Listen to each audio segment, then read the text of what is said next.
자, 우리 그 유통 마케팅에 대해서 공부하고 있죠. 그래서 이제 전체로 본다면 제1장 유통 마케팅의 전략 기획에 유통 마케팅의 전략을 제1절 배우고 계시죠. 저번 시간에 마케팅의 관리 과제, 그 수요에 대해서 수요가 적은 경우, 수요의 마케팅이 수요의 타이밍이 안 맞는 경우, 수요 공급이 비슷한 경우, 수요가 많은 경우 위주로 좀 공부를 해보세요. 자, 그 다음에 이제 오른쪽 가면 이제 마케팅에 대한 요소가 있죠. 그래서 우리가 다시 또 마케팅의 요소가 또 나오네요. 포피믹스죠. 포피믹스. 그래서 이제 네 가지죠. 그래서 상품. 다시 한번 적겠습니다. 우리가 프로덕트. 그 다음에 가격. 프라이스죠. 그 다음에 촉진. 프로모션을 얘기합니다. 프로모션이다. 이렇게 보시면 되고, 그 다음에 장소 또는 유통이라고 하는데 장소적 개념도 있죠. 비탈적이다. 움직이지 않으니까. 그래서 우리가 이 입질하는 자체가 움직이지 않으니까 좀 그래서 포피믹스에 대해서 이제 또 나옵니다. 그래서 책에 23페이지 가시면 이 네 가지 요소, 그래서 이제 내용들을 살펴보면 어때요? 마케팅 관리자는 마케팅 요소 포피를 잘 배합해야 되죠. 고객을 만족시킬 수 있는 프로그램을 개발해야 된다. 자, 그래서 우리가 이제 네 가지를 우리가 제품, 프로덕트라는 자체는 고객이 필요한 욕구를 만족시키는 뭐 상품만 있는 게 아니라 재화와 제가 여러분한테 제공하는 건 강의 서비스죠. 혹은 아이디어. 그럼 제품을 우리가 구매하기 위해서 제품을 얻기 위한 또 지불하는 프라이스가 또 중요하고, 자, 프로모션이라는 자체는 이제 구매자와 판매자 간의 커뮤니케이션의 수단이죠. 유통 플레이스는 소비자 제품과는 장소에 대한 개념이다. 이렇게 잡고요. 그래서 마케팅 믹스는 이제 표적 시장. 시장은 다 내 게 아니에요. 타겟이라는 게 있죠. 그죠? 타겟. 그래서 표적 시장을 우리가 타겟을 마케팅해서 표적 시장에서 마케팅 목표를 달성하기 위해서 기업이 활용하는 마케팅 요소들의 결합을 말합니다. 그래서 일반적으로 마케팅 믹스는 포피를 가리키는데요. 자, 우리가 기업이 통제할 수 있는 게 통제 가능 변수가 되고요. 그리고 그 다음에 이제 어떻습니까? 환경 변수 같은 경우는 통제를 불가능하죠. 그래서 환경 같은 거, 기업 환경 어떻게 할 수 없습니다. 그래서 이거는 통제가 우리가 불능한 변수다. 이렇게 해서 나눠주기 바랍니다. 마케팅 관리 모델에 이제 나오는데 포피 모델의 중심에 고객이 있다. 그러면은 그것은 모든 그 마케팅 활동이 고객의 필요와 욕구를 만족시키는 것을 목표로 한다. 그리고 고객 둘레에는 이제 포피, 그 둘레에는 환경 변수, 정치, 법, 사회적, 문화적, 기술적, 경제가 있다. 이렇게만 보시고요. 그 다음에 이제 넘겨보시면은 최근의 경향입니다. 포피믹스로 가는 것보다, 자, 최근의 경향도 좀 알아두시는데요.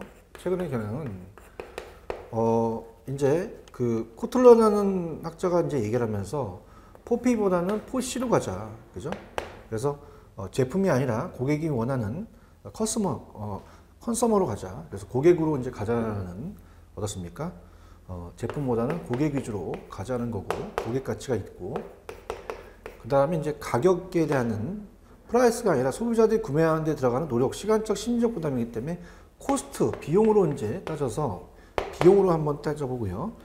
그 다음에 이제 구매하는 장소가 중요한 것이 아니고 고객이 편리하게 구매할 수 있는 정도의 편의성, 그죠? 컨비니언스. 그래서 편의성을 갖다가 따질 수 있고, 그 다음에 이제 프로모션이라는 자체가 일방적인 전달이라는 의미가 내포되어 있다. 그래서 고객 입장을 본다면 고객 입장은 커뮤니케이션이 더 중요하다. 그래서 이런 식으로 이제 연결시켜서 좀 공부해 보시고요. 그 다음에 다음은 이제 뭐 소매 고객의 특성 및 점포 선택이라는 건 그냥 참고만 하십시오. 소비자 행동 분석에 대한 예는 그냥 밑줄만. 기업이 마케팅 활동의 대상은 소비자이기 때문에 소비자의 욕구에 적합한 제품을 만들어서 마케팅 활동의 목표를 달성하기 위해서는 소비자를 올바로 파악해야 된다는 자체만 보시고요. 그 다음에 소비자의 행동 분석의 틀, 밑에 2번, 니은번 소비자 행동을 이해하기 위해서는 이 소비자 구매 의사결정 과정, 소비자 정보 처리 과정을 알아야 된다. 그래서 우리가 이들 과정에 영향을 미치는 내부적 요인, 개인적인 요인과 심리적 요인, 외부적인 마케팅 요인과 사회문화적 요인이 이해된다. 이렇게 가지고요. 그 다음에 이제 소비자의 구매 의사결정 과정은 이제 출제 빈도는 높지는 않지만 구매에 관한 의사결정이 순서 정도만. 그래서 우리가 페이지로는 25페이지입니다. 자, 소비자 구매 의사결정. 구매 의사결정 과정이다. 어떤 구매에 대해서 문제를 먼저 인식해야겠죠. 문제를 인식하고 그 다음에 거기에 대한 정보를 탐색하고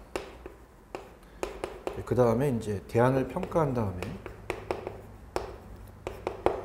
그 다음에 이제 구매를 결정하죠. 결정하고 또 구매를 해서 구매 후 또 액션, 구매 후 행동을 한다는 거죠. 구매 후 행동 단계다. 이렇게. 그래서 첫 번째는 이제 그 문제 인식은 그냥 두 번째 니은번에 기업은 마케팅 활동을 통해서 소비자들의 하여금 문제가 있다는 것을 알려 문제를 또 인식하는 게 중요하고요. 자, 정보의 탐색입니다. 정보의 탐색은 이제 내적 탐색하고 외적 탐색이라는 게 있죠. 그래서 내적 탐색은 기억 속에 저장되어 있는 정보에서 의사결정에 도움이 되는 것을 끌어내는 과정입니다. 그래서 내적 탐색의 결과 만족스러우면 다음 단계로 나아가서 그렇지 않으면 또 외적 탐색을 가게 되는데 내적 탐색의 머릿속에 떠오르는 상표들을 우리가 환기 상표군이라고 또 얘기하고요. 그 다음에 이제 내적이 있으면 외적이 있죠. 외적 탐색. 그래서 기억 이해의 원천이다. 이렇게 보는 거죠. 그래서 외적 탐색은 이제 가족, 친구, 이웃 등 개인적인 원천을 통해서 이루어지나 광고, 진열, 판매원들이 기업이 제공하는 정보를 이용하거나 우리가 제품에 관한 정보를 제공해주는 공적 기관을 또 통해서 이루어지기도 합니다. 또 이거는 공적 기관을 또 통해서 이루어진다. 자, 그러면 외적 탐색을 거치면서 구매 대상이 되는 상표들이 환기상표군에 추가가 되는데 환기상표군에 속한 상표와 외적 탐색을 통해 추가된 상표를 통틀어서 우리가 고려상표군이라고 합니다. 그럼 고려상표군에 속한 상표들을 놓고 대안의 평가와 선택이 또 이루어지겠죠. 그죠? 이런 게. 그럼 이제 대안을 평가하는 거죠. 그래서 이제 대안의 평가에 대한 주요 요소들은 그냥 이 밑줄만 제품의 특성입니다. 이 제품에 대해서 소비자들이 관심을 갖는 일반적 특성으로 소비자들이 각 특성에 대해 갖는 관심 정도가 각각 다르겠죠. 그 다음에 중요성. 소비자들이 적절하다고 생각하고 있는 특성에 대해서 부여하는 중요도. 특성에 대해서 어떻게 중요도가 높고 낮은지를 따져봐야겠죠. 그 다음에 이제 상표 신념. 우리가 이 각 상표가 각 특성에 대하여 어떠한 위치에 있는가 형성하고 있는 신념을 말합니다. 반면 이제 상표 이미지는 특정 상표에 대해서 소비자들이 우리가 가지게 되는 신념의 집합이다. 효용함수는 소비자들은 각 특성에 대한 효용함수를 가지게 되겠죠. 각 특성에 대한 효용을 또 극대화시켜주는 상표를 선택한다. 자, 대안평가는 그냥 보완적과 비보완적이 있다 정도만. 그래서 우리가 어때요? 그 평가 기준에 따라서 평가가 좋은 것과 나쁜 것이 있는데 어떤 속성의 약점이 또 다른 속성의 강점에 의해서 보완되면서 평가는 보완적 방식이 있고요. 비보완적 방식은 한 속성에서의 약점이 다른 속성에서의 좋은 평가에 의해서 보완되지 않는 방식이 또 비보완적 방식이다. 이렇게 보시고요. 그 다음에 이제 문제와 직결되는 게 이제 문제를 보겠는데요. 구매 결정과 구매에서 자, 기업이 이제 구매 의도 형성이 구매 의사결정의 사이에 영향을 미치는 요소는 타인의 태도, 특정 타인과의 관계 및 그의 태도는 소비자의 구매 태도의 의도에 영향을 미치겠죠. 예상치 못한 상황 요인, 미처 예상치 못한 상황이 발생하면 소비자의 구매 의도에 영향을 또 미칩니다. 자, 니은번이 문제 이제 제시가 되는데요. 자,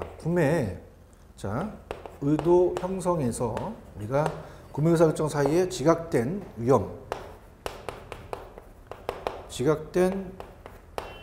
위험을 회피하는 방법은 어떤 것들이 있는지. 그래서 의사결정 자체를 회피한다든가 친구로부터 정보 수집, 전국적 상표에 대한 선호, 보증 상표에 대한 선호죠. 근데 이거는 이제 우리가 203페이지 가시면 8번 문제와 직결을 해보겠는데요. 203페이지로 갑니다.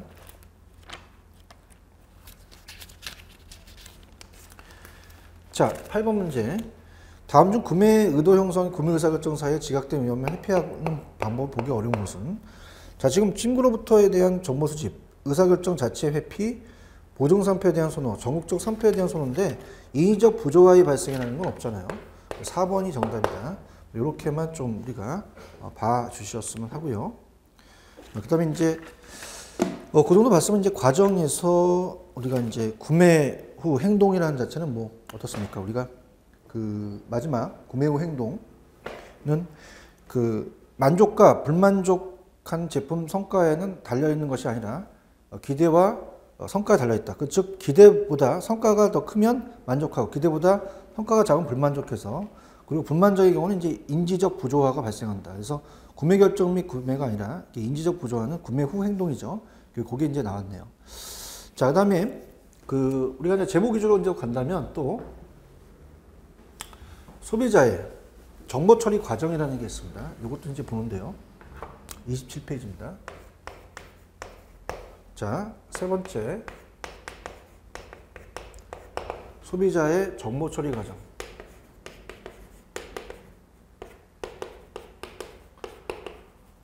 자, 그래서 소비자의 의사와는 관계없이 매일같이 수업 없이 많은 마케팅 자극에 노출되어 있습니다. 마케팅 자극은 결국 이제 우리가 이 정보, 인포메이션인데요. 소비자의 정보에 노출되어 주의를 기울이게 되고 내용을 이해하고 긍정 혹은 부정적 태도가 형성돼서 일련의 과정을 정보 처리 과정이라고 하는데, 자, 첫 번째는 노출입니다. 자, 이 자극에 노출되는 것이 처음 단계인데요. 우리가 이제 이런 것들이 이제 어떤 경우냐면 야구 선수에 대한 모자라든지 장갑 등 세세한 부분에 로고를 넣는 경우가 있잖아요. TV나 중계에 자연스럽게 노출되도록 하게 되는 게 이게 어떻게 됩니까? 우리가 노출의 예가 되고요. 그 다음에 이제 주의입니다. 주의는 마케팅 자극에 주목하는 과정인데요. 자, 이거는 이제 니은번만 좀 체크해 볼게요. 주의와 관여도, 얼마나 이제 그 광고에 얼마나 주의를 기울인가에 관여도와 관계가 있습니다. 관여도가 높은 제품이나 상황인 경우에는 많은 주의를 또 기울이게 되겠죠. 그래서 이제 관여도를 본다면, 자, 저관여도와 고관여도가 있어, 그죠? 저관여도는 이제 관여도가 좀 적은 것은 생필품, 편의품이 되겠죠. 생활 필수품, 편의점, 편의품 이게 되겠고, 자, 고관여도는 어때요? 고관여도는 이제 우리가 약간 선매품이라든지 고가인, 자, 선매는 이제 고르면서 사는 품목이라든지 그 다음에 명품 같은 전문품 같은 게 되겠죠. 뭐 이런 거다라는 걸 이제 조금 보시고요. 그 다음에 뭐 세 번째는 뭐 지각이라는 게 있는데, 지각이라는 자체는 이제 소비자가 자극 내의 요소에 의미를 부여하고 자극의 내용을 이해하는 과정이다. 그러니까 자극 요소는 이제 언어나 뭐 숫자라든지 회화적 이미지로 변형돼서 보호화되면서 소비자한테 의미가 전달된다. 그 정도만 체크하시면 될 것 같고요. 그 다음에 이제 그러한 지각에 대한 이 선택성에 대해서 그 내용이 이제 이따 문제로 좀 나올 수가 있는데, 자, 이건 좀 봐야 됩니다. 제목 위주로 가지고 갈게요. 자, 지각에 대한 것이 우리가 넘기시면 디귿번에 이제 선택적 주의. 자, 이거는 주의 자극 중 극히 일부에만 주의를 기울이는 현상이다. 그러니까 매일 많은 양의 자극에 노출되고 있지만 지각 능력의 한계 때문에 소비자는 자극 중 극히 일부에만 주의를 기울일 수밖에 없다. 선택적 주의고요. 그 다음에 니은은 선택적 왜곡입니다. 왜곡. 그래서 일단 주의를 기울여 받아들인 정보를 자기들이 미리 갖고 있던 선입관에 맞춰서 해석하는 경향을 의미합니다. 그래서 특정 제품에 대한 우리가 좋은 선입관을 갖고 있다면 이 제품의 좋은 정보만 받아들이고 나쁜 정보는 어떻습니까? 영안에서는 이제 수긍하지 않는 경향이 있다. 그만큼 소비자들이 설득하는 것은 어려운 작업이다. 이렇게 보시고요. 자, 미음은 이제 선택적 보입니다. 선택적 보유. 그래서 사람들이 자신의 행동이나 태도를 뒷받침해주는 정보만 기억하는 경향을 의미합니다. 뭐 그렇지 않은 정보는 이제 무의식적으로 거부해버리는 거죠. 자, 그 다음에 이제 지각이 그렇고요. 네 번째는 이제 반응과 태도입니다. 자, 그래서 태도. 어떻습니까? 우리가 소비자가 마케팅 작업을 지각하고 이를 토대로 긍정적, 부정적 또는 중립적 태도가 형성될 수가 있죠. 그 다음에 반응입니다. 자, 정보 처리를 하는 과정에서 소비자는 이제 자연스럽게 여러 가지 생각이 떠오르게 되죠. 여러 가지 느낌을 가지게 되고 이러한 현상을 반응이라고 하는데 생각이 떠오르는 현상을 우리가 인지적 반응, 느낌이 느껴지는 현상을 이제 정서적 반응이라고 하는데 이건 태도 형성에 많은 영향을 미친다는 거고요. 그다음 메모리입니다. 이제 우리가 기억이죠. 기억의 유형은 이제 단기 기억과 장기 기억이 있다. 그래서 단기 기억은 이제 어떻습니까? 간단히 본다면 이제 정보가 처리되는 가상의 공간이다. 이렇게 본다면 장기는 어때요? 장기적으로는 이제 정보가 저장되는 가상의 공간이죠. 정보가 저장되는 가상의 공간이다. 이렇게 따져보시면 됩니다. 그래서 자, 오른쪽에 이제 나눠져 있죠. 정보의 처리는 단기 기억에 이루어지고 그 결과는 또 장기 기억에 또 저장된다. 예를 들어서 남의 전화번호를 들었을 경우 몇 번의 반복 또는 연습을 거쳐서 기억하게 되는데 이 경우 반복 연습을 행하는 장소가 단기 기억이고 처리된 것을 이제 저장하는 것이 장기 기억이다. 그럼 장기 기억 속에 저장된 정보는 필요할 때 또 단기 기억 속에 인출되어 지가 영향을 미치고 나아가 이제 어떻습니까? 의사결정에 영향을 주게 된다는데 문제를 한번 보면서 갈게요. 자, 여기서 이제 문제는 204페이지에 9번을 봅니다. 문제를 봐야 이렇게 되겠구나라는 걸 이제 보는데 자, 204페이지 9번입니다.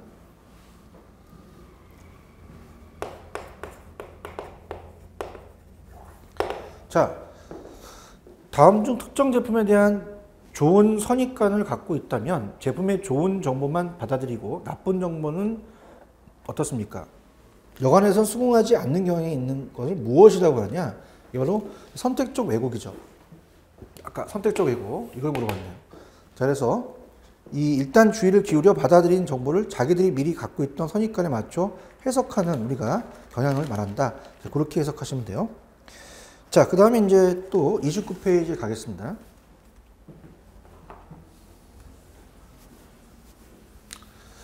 자, 29페이지 가시면 제목 갈게요. 자, 뭐가 나왔냐면 이제 소비자 행동입니다. 소비자 행동에 영향을 미치는 요인들, 원인들 이렇게 되어 있죠. 그죠? 그래서 그거는 이제 문제가 있다가 나올 텐데 구매자 특성, 그 다음에 이제 제품 특성, 그 다음에 판매적 특성이 있죠.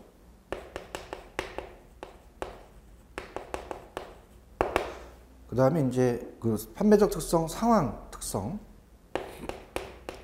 이런 게 있다라고 하는데요. 그냥 문제에서 구성을 이제 보게 되면 204페이지 4번을 봅니다. 자, 204페이지 4번은 이제 어떻게 냈냐면 가볼게요. 204페이지 이제 어떻죠?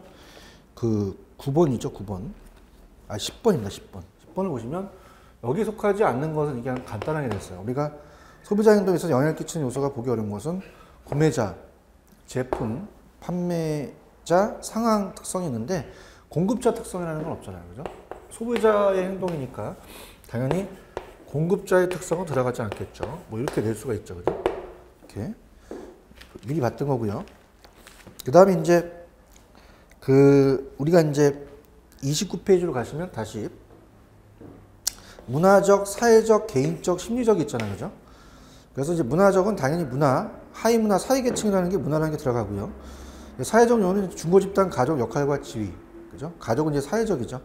개인적인 요인은 이제 가족 생활의 주기 직업. 경제적 상황, 라이프 스타일은 개인적인 거니까 인성 및 자아 개념, 심리적 영역은 이제 동기부여라든지 뭐 여러 가지 지각, 학습, 신념과 태도다 그렇게 보시면 되고요. 마찬가지입니다. 우리가 점포 선택도 그렇게 크게 중요하진 않아요. 그래서 이제 제목 위주로 그냥 읽어보겠습니다. 그냥 적지 않고요. 점포 선택은 이제 소비자의 점포 선택에 대한 유형은 소비자의 구매 행동, 소비자가 구매 행동 과정에서 제품의 선택이나 점포 등의 선택이 결정된다. 따라서 소비자 각자의 구매 행동에 따라 점포의 선택이 달라지겠죠. 그래서 자기가 생각한 만큼 이제 점포 선택을 하겠죠. 그럼 점포와 점포 유형은 차별화된 뚜렷한 이미지의 점포가 선택될 가능성이 높아집니다. 자, 그 다음에 넘겨보시면 이제 소비자의 점포 선택에 대한 동기. 뭐 개인적 동기는 실제 구매 목적이나 약속 목적 또는 또 사회적 동기는 개인적 동기 변수 외에 주변 사람이나 광고 및 신문 등의 다양한 사회적 변수를 통해서 점포를 선택할 수가 있죠. 자, 그 다음 어떻습니까? 우리가 소비자의 점포 선택의 영향 변수는 소비자에 대한 속성 변수입니다. 인구와 거리, 그죠? 이 배후, 상권에 대한 인구 규모와 점포까지 거리. 인구 규모가 커야 되고요. 예전에 이제 우리가 그 상권 분석에서 배우셨잖아요. 네일리에 대한 소매인력 법칙에서 인구는 커야 되고 이 거리는 가까워야 된다. 또한 자아 이미지와 상점 이미지, 그죠? 그 다음에 신뢰감이라는 게 중요하죠. 그 다음에 쇼핑 동기의 문제, 이런 것들.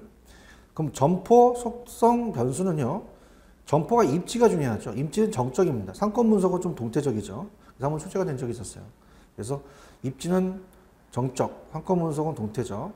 그래서 가격, 상품, 판매 촉진, 판매원, 서비스, 진열 분위기 등이 이제 점포 속성 변수가 되겠고요. 소비자의 관여도는 관여의 수준에 따라 정보를 처리하는 과정이 다릅니다. 그래서 이 소비자들이 유통업체의 점포 선택 행동 시 생필품과 같은 저관여, 우리가 저관여라고 아까 했었죠. 지웠었는데 관여가 좀 낮은 거.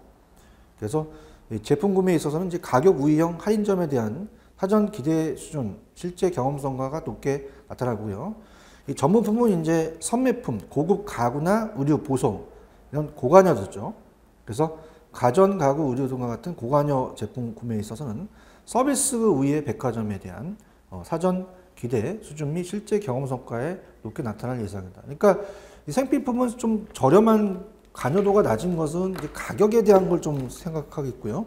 전문품은 서비스다. 이게 이제 가장 핵심적인 단어겠죠. 그죠? 그렇게 가져가시면 될 것 같습니다. 그래서 그렇게 보시고요. 그 다음에 이제 구체적으로 우리가 구매자 시장의 세분화, 세그멘테이션이죠. 그래서 이제 우리가 좀 새로 우리가 좀 들어가 보도록 할게요.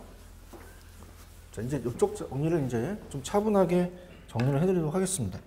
자, 페이지가 31페이지입니다. 31페이지로 가시면,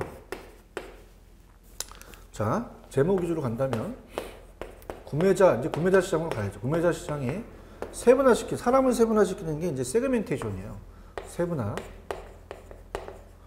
세분화와, 그 다음에 세분화를 했으면 타겟, 표적 시장을 선정하겠죠. 타겟입니다. 표적 시장을 선정한다. 뭐 이런 식으로 이제 제목을 놓고요. 그럼 목표 마케팅에 대해서 우리가 전체 시장의 세분 시장으로 구분해서 어떻습니까? 이들 중 하나 또는 그 이상의 시장 부분을 선정해서 각 시장 부분에 적합한 제품과 마케팅 미술을 개발하는 마케팅 방법이다. 그래서 이제 우리가 STP라고 말씀드렸잖아요. STP. 그래서 S는 시장 세분화예요. 먼저 시장을 세분화시키고 그 다음에 타겟, 목표 시장에 대한 선택을 하겠죠. 표적 시장 선정. 목표 시장의 선택입니다. 포지셔닝. 이 포지셔닝은 이제 위치와 자리 잡는 거죠. 그래서 포지셔닝, 차별화시키는 전략 이런 건데 나타냅니다. 그래서 제품의 시장을 세분화하고 기업의 능력과 제품의 특성에 맞는 세분 시장을 목표 시장을 선정한 다음에 그다음에 제적의 포지션을 하는 과정을 말한다. 그래서 이제 밑에 박스에 보시면 이 시장 세분화를 이제 이 시장 세분화를 위한 기준으로서 세분 시장의 이제 프로필을 개발하고 표적화, 세부 시장에서 내가 이제 어떻습니까? 매력도 있는 그 집단을 이제 확인하는 거죠. 표적 시장을 선정합니다. 나한테 이제 매력이 있는 걸. 그 다음에 이제 포지션이라는 것은 이제 시장의 위치화라고도 하는데 자리 잡는 거죠. 그래서 각 표적 시장의 포지셔닝 개발, 각 표적 시장의 마케팅 미술을 개발한다. 이렇게 봅니다. 그 다음에 이제 대량 마케팅과 목표 마케팅은 뭐, 자, 제목 위주로 가는데요. 뭐 대량 마케팅, 자 어떻습니까? 대량으로 마케팅을 하는 거죠. 그래서 우리가 매스 마케팅이다. 대량 생산이죠. 대량 생산. 그래서 단일 제품을 전체 시장, 고객 욕구의 동일성을 대상으로 대량 생산 판매를 한다. 그래서 고객의 욕구 중에서 이질성보다 동질성에 초점을 두고 최소의 비용과 가격을 최대의 잠재 시장을 창출하자. 그러면 중요한 건 어떻게 해야겠냐. 자, 그런 게 나오겠죠. 표준화를 하자.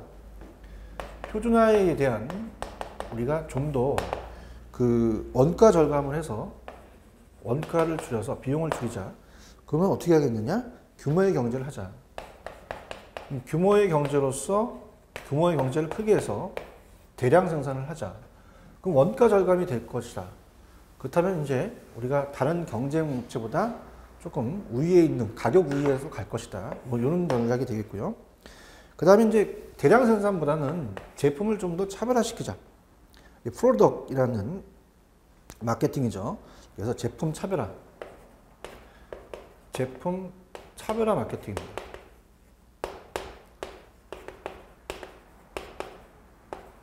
그래서 우리가 이 성능이나 이 디자인, 이 품질 등이 다른 제품을 둘 혹은 또 그 이상의 생산해서 판매하는 마케팅으로서 이 상이한 다른 시장 부분에 소구, 그죠? 이 소구하는 것이 아니라 전체 시장의 대상으로 구매자들에게 다양성을 제공하기 위한 것이다. 그래서 이건 뭐 우리가 전체 시장, 이 다양성 제공. 아까 대량 생산은 이제 고객, 단일 제품을 전체 시장을 대상으로 전체 시장을 대상으로 우리가 고객 욕구의 동질성이죠. 고객 욕구의 동질성. 이런 마케팅이 이제 두 번째고, 그 다음에 세 번째는 목표, 그죠? 타겟, 목표 마케팅. 그래서 뭐 하나의 세분화 마케팅이라고 볼 수 있어요. 내가 세분화 시킨 거에 대한 타겟을 해야 되니까. 그래서 하나 또는 우리 그 이상의 시장 부분을 선정해서 각 시장 부분에 선정한 이제 그 적합한 제품과 마케팅에서 개발한 마케팅을 말한다. 세분화 마케팅을 말한다. 이렇게 해서 봅니다. 대량 마케팅, 제품 차별화 마케팅 단계에서 목표 마케팅을 이동했고 범위와 경제이익을 우리가 얻을 수가 있다. 뭐 이런 식으로 이제 염두 보시면 돼요.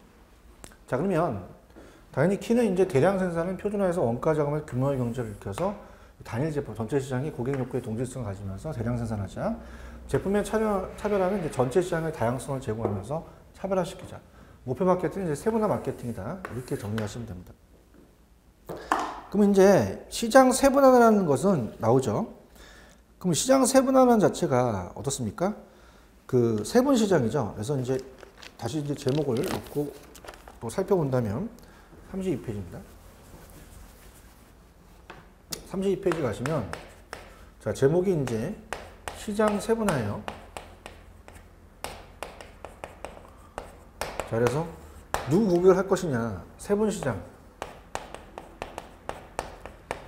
그래서 세분화된 동질적 소비자. 세분화된 동질적 소비자. 내가 뭐 예를 들어서 중상층, 고소득층, 저소득층이 있다면 중상층을 할 것이다. 이렇게 하는 거죠. 그래서 밑에 시장 세분화에 의해 두 번째 점 시장을 특정 기준으로 나누어서 이 동질적인 소비자라는 게 중요하죠. 구성된 나누어진 시장을 세분 시장이라고 한다. 그럼 세분 시장에 대한 그 세분화에 대한 성격이라는 것은 어떻습니까? 우리가 A, B, C가 다 다르다. 그럼 좀 더 어떻습니까? 우리가 각기 상이한 제공을 서비스하겠죠. 각기 똑같은 게 아니라 다른 상이한 서비스를 제공한다. 이렇게 봅니다. 그래서 상이한 제공 서비스. 그래서 어떻습니까? 우리가 시장 세분화의 성격은 이제 시장 세분화는 이질적인 시장을 몇 개의 동질적 시장으로 나눠서 구분하고요. 그 다음에 얘는 이제 또 수요 곡선의 위치와 기울기의 다름으로 각각 별도의 제품 또는 마케팅 미스를 필요로 한다는 자체는 각 수요가 기울기와 탄력성이 다르다는 얘기예요. 그죠? 그러니까 그러면서 이제 세부적으로 이 기울기에 따라서 우리가 맞춰서 해야 된다는 얘기고요. 그 다음에 뭐 시장 세분화에 대한 요건은 뭐 그냥 이것도 제목 위주로 한번 가볼까요? 이번에 제목은 이제 뭐라고 되어 있어요? 시장 세분화 요건이죠.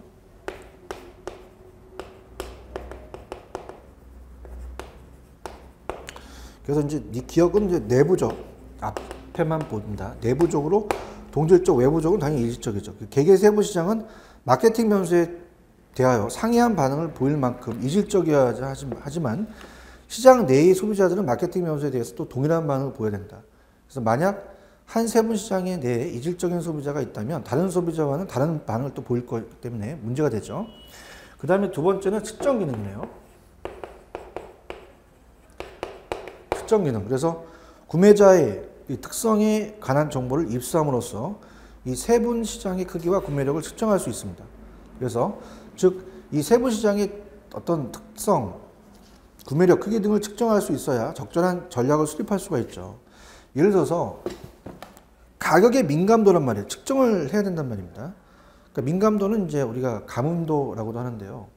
그러니까 탄력성과도 같아요. 민감도라는 것은. 그래서 가격이 올라도 수요가 움직이지 않는 집단이라는 거 있어요. 그러니까 탄력성이 굉장히 낮다는 얘기죠. 그럼 그런 또 민감도가 높은 소비자가 있다면, 또 낮은 소비자가 있다면 구분을 해서 가격 민감도의 측정이 어렵다면 시장 세분화에서 수행할 수 없을 것입니다. 그래서 측정이 가능해야 되고, 그 다음에 이제 규모 또는 실체성인데요. 규모. 그래서 이제 세부 시장의 규모가 충분히 크고 수익률이 높아서 몇 개의 시장으로 객적할 만한 가치가 있어야 됩니다.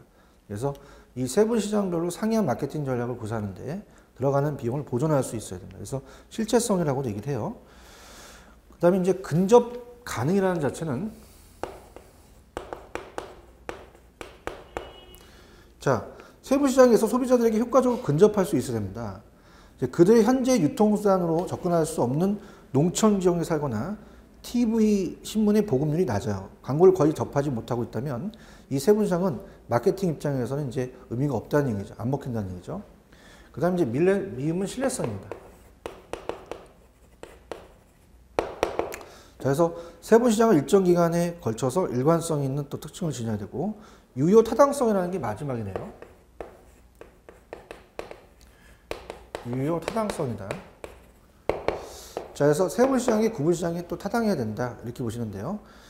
자, 그러면 일단은 그 정리가 굉장히 좀 우리 세부적으로 봐야 돼요. 그래서 시장 세분화에 대한 이 전제 조건. 33페이지. 이건 좀 봅니다. 별표 표시를 해주고요. 33페이지 보시면 우리가 요 정리 부분, 시장 세분화의 전제 조건은 보셔야 됩니다. 자, 어떤 게 전제 조건일까? 천천히 한번 볼게요. 자, 시장 세분화, 마켓 세그멘테이션은 전체 시장을 일정한 기준, 연령, 남녀노소, 그다음에 성별, 그죠? 남자, 여자, 그다음 어떻습니까? 이 연령은 이제 20대, 30대 뭐 이렇게 연령 보고, 지역 등 소비자의 특성, 사용량, 상표, 애호도 등 제품의 형태에 의해 동질적인 몇 개의 세분 시장으로 구분을 합니다. 그래서 각 세분 시장은 서로 이질적인 소비자 욕구를 이제 가져야 되고, 그 세분 시장은 충분한, 상당한 시장 규모를 가져야 되며, 또한 접근이 용이하도록 시장 세분화가 이루어져야 되고, 그다음에 그 특징과 크기를 측정할 수 있어야 됩니다. 측정이 가능해야 된다는 거죠. 그래서 이질적인 소비자의 욕구, 충분한 상당한 시장 규모, 그다음에 접근이 용이해야 된다. 그다음에 측정이 가능해야 된다. 네 가지입니다. 이렇게 해서 보시면 되고요. 그다음에 시장 세분화에 대한 기준은, 세분화 기준의 변수는 뭐 크게 고객 행동 변수와 고객 특성 변수가 있다. 두 가지 변수가 평가를 합니다. 그래서 시장 세분화가 의미가 있으면 세부 시장마다 소비자 행동이 달라지죠. 그래서 사용량, 상표 충성도, 추구하는 편익 등 행동 변수에 따라 세분화하는 것이 의미가 되겠고요. 그다음에 그런데 고객 행동 변수는 관찰과 측정이 어려워 시행이 어려운 경우가 많습니다. 이렇게 보시면 되고요. 넘겨보시면 뭐 그냥 시장 세분화에 대한 기준은 그냥 참고적으로 보세요. 뭐 지리적 변수는 뭐 당연히 지리적마다 다 틀리죠. 지역이라든지 인구 밀도, 기후, 시, 군구, 구모. 그 다음에 인구 통계적 변수 또는 사회 경제적 변수는 뭐 연령, 성별, 소득, 직업, 교육 수준, 가족 규모, 가족 생활 주기, 그 다음에 종교, 세대, 사회 계층 등 측정이 용이함으로 이제 가장 많이 사용되죠. 자, 생활 양식이 라이프 스타일입니다. 그래서 이건 심리적인 분석이고요. 구매자 행동 변수 또는 우리가 인간 형태별 변수는 이제 구매 동기라든지 구매를 위한 혜택, 그 다음에 사용률, 사용 빈도에 의한 분류, 상표가 얼마큼 애호도가 있느냐, 사용자의 지위, 그 다음에 이런 것들, 우리가 비이기, 잠재, 신규 사용자에 의한 분류, 구매 준비 단계, 제품에 대한 태도. 근데 실제 제품이나 제품 속성에 대해서 구매자가 가지고 있는 지식, 태도 등에 따른 분류이므로 논리적으로 가장 타당하다고 볼 수가 있어요. 자, 그래서 그렇게 보시면 되고, 그 다음에 세부 시장에 대한 평가로 간다면, 자, 이것도 그냥 참고적으로 그냥 제목 위주로 가는데요. 자, 평가라는 자체는 어떻게 돼요? 우리가 생각해 한다면 시장 세분화를 한 후에 각 세부 시장을 평가해서 자사의 경쟁 우위가 확보될 수 있는 가능성을 파악합니다. 전망이 좋은 세부 시장을 선택해서 세부 시장의 평가는 이제 시장 규모, 시장 성장률, 시장 요인과 자사의 자원, 우리의 영향, 그러니까 우리의 자원이 뭐인가, 마케팅 믹스 등과의 적합성 측면에서 이루어지겠고요. 근데 시장 요인은 뭐 시장 세부 시장의 규모입니다. 시장 규모가 크다고 해서 우리가 높은 수익을 보장해 주는 거 아니죠. 그래서 규모가 큰 시장은 성장률이 낮고 또 많은 경쟁자가 있어서 경쟁에 불리한 측면이 또 있을 수 있어요. 따라서 기업의 규모를 고려해서 세부 시장을 선택해야 됩니다. 그럼 소규모 기업의 경우는 소규모 시장을 공략하는 것이 바람직하고, 당연히 대규모는 시장 규모가 큰 시장이죠. 당연한 거죠. 세부 시장에 대한 성장률이 높은 미래죠. 미래 이제 시장은 매출과 이윤이 지속적인 성장을 가져다 주기 때문에 바람직한 시장이라고 볼 수 있고요. 따라서 성장률과 미래 경쟁 상황을 예측해야 됩니다. 그래서 우리가 현재도 중요하지만 이제 잠재적인 경쟁자, 경쟁 요인, 그래서 현재의 경쟁자와 잠재적 경쟁자를 고려해서 세부 시장에 대한 성공 가능성을 이제 예측할 수 있다. 그다음에 적합성이라는 자체는 어떻게 됩니까? 우리가 매력적인 시장이라도 기업 목표가 어긋나면 선택할 수가 없죠. 기업 목표에 맞아야 되고, 적합성, 그다음 자원이 능력이 또 풍부해야 된다. 그다음에 시장 세분화에 대한 이점은 뭐 특정 시장의 부분에 바탕을 둔 마케팅 계획과 이렇게 예산을 수립함으로써 보다 유리한 마케팅 전략을 구사할 수 있다. 뭐 시장은 소비자의 욕구, 구매 동기 등으로 정확히 이제 파악할 수 있고요. 마케팅 자원을 효과적으로 배분할 수 있다. 소비자의 다양한 욕구를 충족시켜 매출액의 증대를 기할 수 있고요. 그 다음에 제품 차별화와 시장 세분화 정도는 보셔야 됩니다. 우리가 표적 시장에 대한 선정은 좀 오래 걸릴 것 같아요, 시간이. 그래서 이건 이제 다음 시간으로 넘기고요. 그 다음에 이제 그 내용만 좀 우리가 깊게 좀 살펴볼게요. 자, 우리가 이 유사점은 이제 두 가지가 불완전 경쟁 시장에서 비가격 경쟁의 한 방법입니다. 그래서 소비자 욕구에 충족이라는 공동 목표고, 제품 차별화는 시장 세분화에 없이는 그 효과를 완전히 발휘하기가 힘들죠. 그래서 요거는 이제 우리가 이 포지션이 차별화하고 세분화가 틀리거든요. 그래서 이 차이점이 타 자격증 시험 문제도 굉장히 좀 많이 물어보는 시세인데요. 자, 이거는 여러분들 사람을 이제 나누는 게 아니라 제품을 차별화시킵니다. 그래서 제가 사람은 차별화시키면 안 된다고 얘기했잖아요. 그죠? 사람은 시장 세분화시키는 거죠. 그럼 시장 세분화는 이질적인 시장이고, 사람마다, 그 다음에 이질적이니까 상이한이죠. 상이한 시장 부문에 소구가 되겠고, 그렇다면 이제 제한된 시장에서 제한된 시장에서 깊이를 추구하겠죠. 깊이를 추구한다. 마케팅 개념으로 봐야 돼요. 마케팅 개념. 근데 차별화는 이제 동질 시장에서, 그러니까 이질적인 뭐 고소득, 중상층, 저소득 사람들의 이질적으로 나누는 게 아니라 이 상품이라는 자체는 동질 시장. 내가 아파트를 판다. 아파트에 중상층, 고소득층, 저소득층이 있는 이질적인 게 아니라 내 아파트에 대한 동종업종에서 동질 시장을 보면서 우리가 다양한 제공을 할 수 있는 뭐 이런 것들을 이제 찾아봐서 어떻습니까? 좀 더 제품을 좀 라이프 스타일에 맞춰서 한다든지 뭐 이런 것들. 그럼 일반적인 아까 이건 제한된 시장인데 깊이, 그죠? 깊이인데 이건 일반적인 시장에서 범위의 경제 폭이죠. 폭을 이제 추구하는 거죠. 그래서 이제 이거는 이제 판매 개념이다. 이렇게 보시면 됩니다. 그래서 자, 이 정도로 이제 우리가 그 시장 세분화에 대해서 얘기를 했어요. 그래서 표적 시장의 선정이라든지 유통 경쟁 전략, 그죠? 이것도 이제 여러 가지 경쟁 전략에 대한 또 사업 포트폴리오 분석이라든지 여러 가지 분석에 대한 게 많기 때문에 이건 다음 시간에 해드리고요. 자, 이번 시간에 이제 그 뭐 크게 뭐 중요한 것들은 없었어요. 그냥 여러분들이 이번 시간에 했던 것 정도는 이제 23페이지서부터 간단한 것만. 포피미스라는 자체는 그냥 참고하시고요. 그 다음에 넘겨보시면 뭐 우리가 그 크게 중요한 게 없습니다. 그냥 뭐 26페이지 가시면 문제에서 구매 의도 형성에서 구매 의사결정사의 지각된 위험을 회피하는 방법이 아닌 것은 이건 이제 뭐 인지적 부조화 같은 경우는 구매 후 행동이죠. 그 다음에 이제 문제가 나왔던 게 뭐 28페이지 가시면 선택적 왜곡 같은 게 또 우리가 문제에서 봤었고요. 그 다음에 29페이지 가시면 이 소비자의 행동에 영향을 미친 요인들이 구매적 특성, 제품 특성, 판매자 특성, 상황 특성 같은 게 있다. 이런 거. 그 다음에 이제 뭐 쭉 넘겨보시면은 이 마지막 우리가 35페이지 가시면 제품 차별화와 시장 세분화 정도를 구분하는 정도만 좀 체크하시면 됩니다. 됐습니다. 이렇게 하고요. 다음 시간에 이제 우리가 또 하도록 할게요. 자, 이번 시간은 여기까지입니다. 여러분들 수고하셨습니다. 감사합니다.